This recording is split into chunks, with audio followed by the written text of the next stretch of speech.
The election is less than 3 months away, and the ANC is probably facing its toughest challenge ever to retain its dwindling support.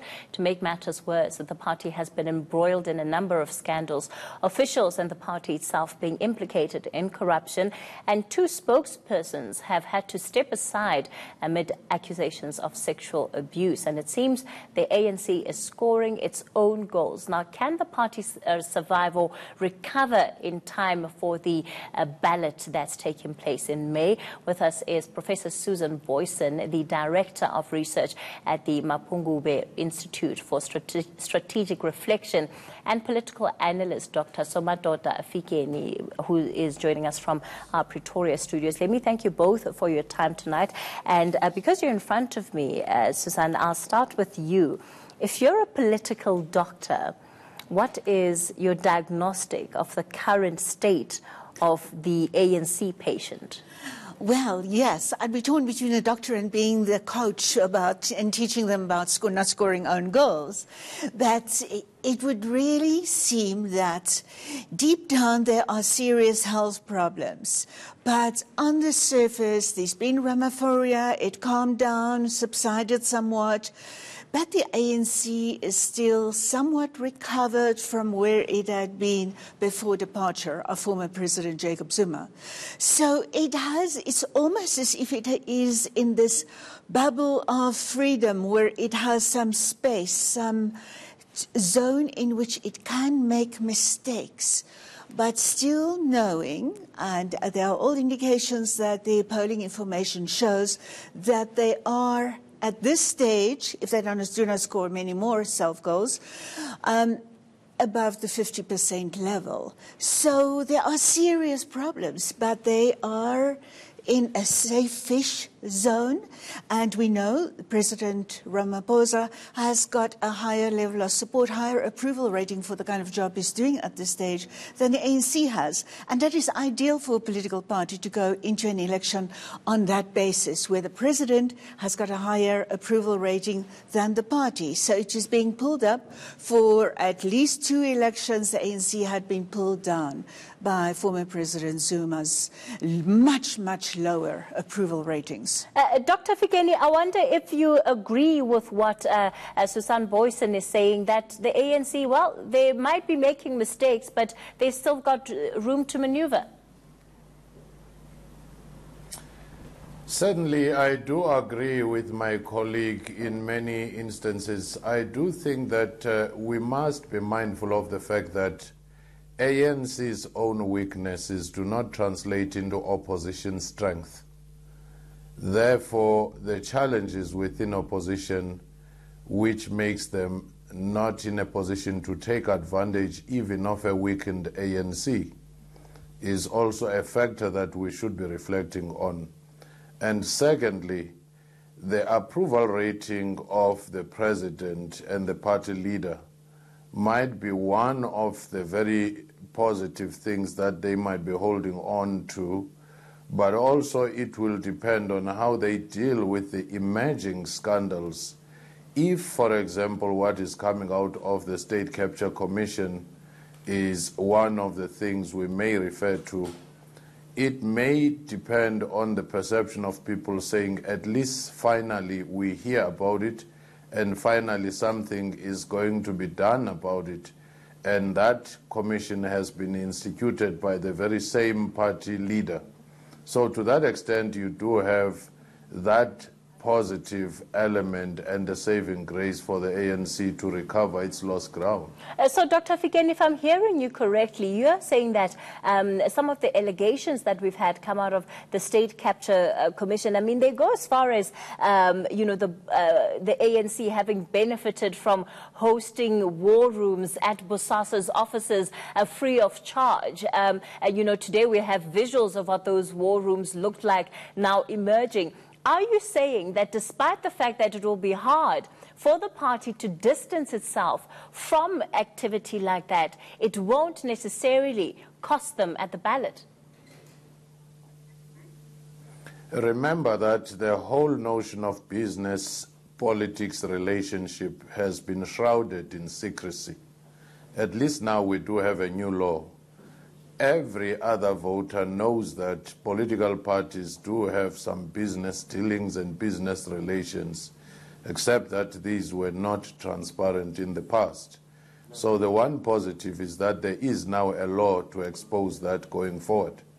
And also, as I was saying, the perception that there is and there was a problem and something is being done might be a saving grace, but that does not mean that some of the people may not be disappointed and stay away. And remember, for many years, ANC voters have not moved en masse to the opposition. They simply stay at home. So ANC has its job cut out to actually try and energize its base, which has been dormant in many ways, rather than them moving en masse in big numbers to other parties. So certainly then, Susan, there may not necessarily be great opportunity for these about 300 parties now, which are going to be contesting this year's election. How much more of a dent can they make in the ANC's majority, at least when you do the science? That is fascinating. You know, there's so many small parties, and election after election, we see, let's say, about over 30 parties participating either in a national or any other provincial elections, and less than half of them will actually gain seats in that institution. And all indications are that this time around, there are not going to be major breakthroughs for any of these new parties, that they will be in that zone of the micro parties that are only too happy if they get 0.25% of the national vote and one MP or maybe 4 MPs at 1% of the national vote in there.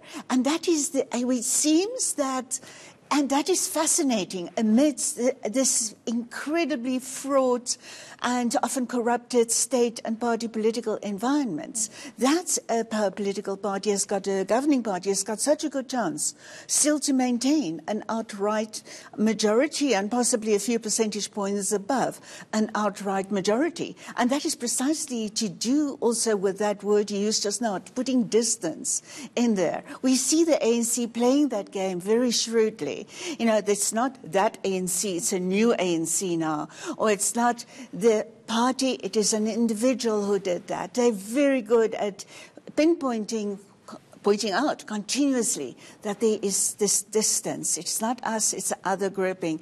And voters, to some extent, to a large extent, I believe, are buying into that, even also to the point that they seemingly say they still want to go and vote in large numbers, just about as much as high, at as high a turnout rate as in previous elections.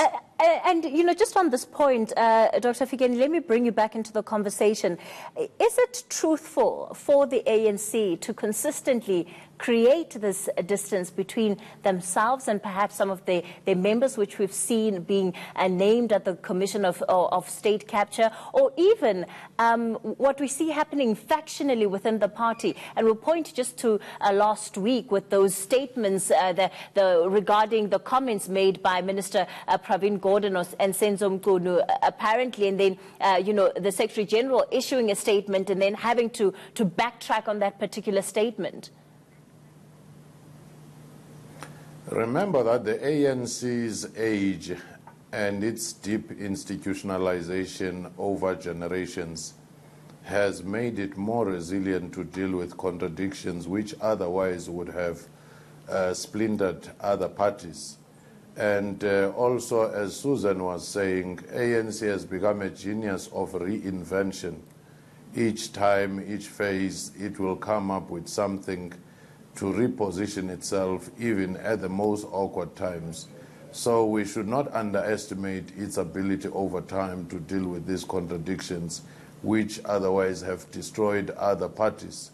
And I also just want to make one little point about the small parties that you are referring to.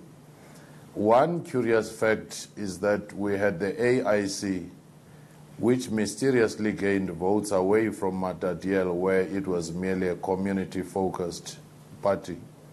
And you see that how many parties have now acronyms which are closer to the ANC. They might be hoping that a less discreet or a less, careful voter might drop something into their parties. Most of the small parties are mainly about individual leaders who are disaffected and have left other parties. So to me, I would reduce that into them being boarding passes for individuals who still need to be somewhere earning something in the next 5 years. Of course, you do have other serious players. All right, let's leave it there with Dr. Fikeni for tonight. And let me give you the last word on this one, Susan. So it sounds, at least from both your analysis, that the ANC can be comfortable, that they've got no reason to be worried. But then on the other end of that, of course, is that then they don't have to deal with the contradictions that exist within their party if, in fact, it's not going to cost them. You know, the revelations and the scandals so far have been manageable.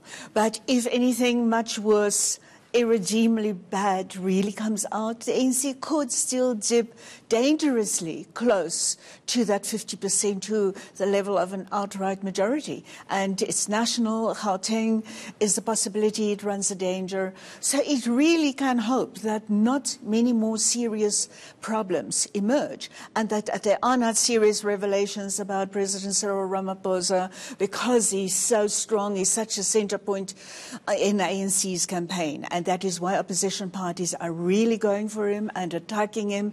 And let's see whether he can stand strong and continue carrying the ANC through this election campaign. All right. Thank you for that interesting analysis. Susan Boyson and Somadoda Fikeni giving us their insight there into the ANC's state of affairs. Long-standing tension between two nuclear powers escalating this week. After the break, we find out what exactly is going on between Pakistan and India. But first,